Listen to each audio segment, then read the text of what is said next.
Ang babaeng nais makasama ni Bunso Migs Molino sa isang bahay, halina at kilalanin.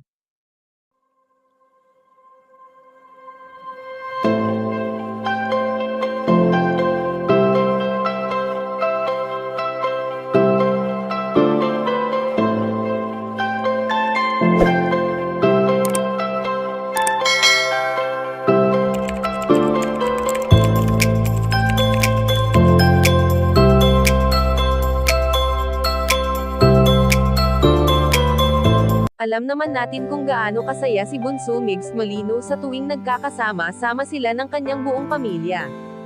Sa madalas na pag-uwi nga ng binata sa kanilang bahay, ay talagang binibigyan niya ng oras na makapag-bonding sila ng kanyang pamilya katulad na lamang ng pakikipaglaro niya kay Baby Chaos. Sa pagdating nga ng batang ito sa buhay ng pamilya Molino, ay talagang sobrang saya ang kanilang nararamdaman, dahil na rin sa good vibes na daladala ni Chaos sa kanilang pamilya.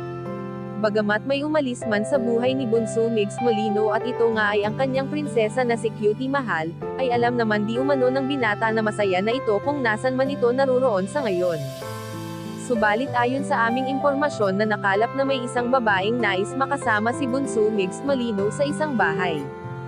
Ang babaeng minsan niya nang nakasama sa isang bubong at ito nga ay walang iba kundi ang namayapang komedyanteng si Cutie Mahal. Madalas mang umuwi ang binata sa kanilang bahay sa Batangas ay hindi pa rin naman nawawala ang lungkot na kanyang nararamdaman lalo pa nga at maraming alaala ang naiwan ng kanyang prinsesa sa kanilang bahay. Mawala man ang presensya ni Cutie Mahal, ngunit sa puso't isipan niya ay never itong nakalimutan, dahil sa pagmamahal na kanyang ibinigay para kay Cutie Mahal. Kayo mga kachika, anong masasabi nyo dito? Please leave the comment and don't forget to subscribe.